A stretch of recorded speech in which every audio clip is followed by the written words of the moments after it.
Hi friends, చందువా fish ఫ్రైని చేస్తున్నాను. ముందుగా చేప ముక్కలను శుభ్రంగా కడుక్కోవాలి. తర్వాత 1 స్పూన్ వరకు అల్లం వెల్లుల్లి పేస్ట్ని వేసుకోవాలి.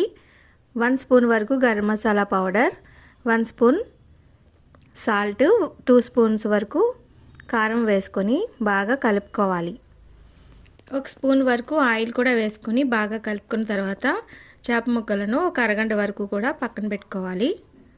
ఇప్పుడు ఫ్రై చేసుకోవడానికి ఒక దోస పాన్ పెట్టుకొని ఒక 3 స్పూన్స్ వరకు ఆయిల్ వేసుకొని బాగా హీట్ ఎక్కిన తర్వాత చేప ముక్కలను దాని మీద ఒక్కొక్కటిగా వేసుకోవాలి.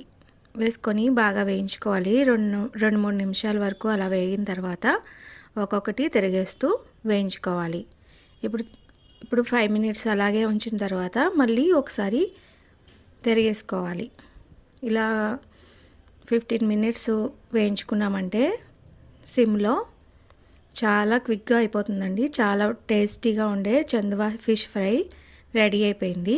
కొత్తిమీర చల్లుకొని సర్వ్ చేసుకుంటే చాలా టేస్టీగా ఉండే ఫిష్ ఫ్రై రెడీ అయిపోయింది. ఇప్పుడు ఒక ప్లేట్లోకి అయితే తీసేసుకొని నిమ్మకాయ పిండుకొని కొత్తిమీర చల్లుకున్నట్లయితే చాలా టేస్టీగా ఉండే ఫిష్ ఫ్రై అయితే రెడీ అయిపోయిందండి. చాలా టేస్టీగా ఉంటుంది. వీడియో నచ్చితే లైక్ చేయండి, షేర్ చేయండి, ఛానల్ని సబ్స్క్రైబ్ చేసుకోండి.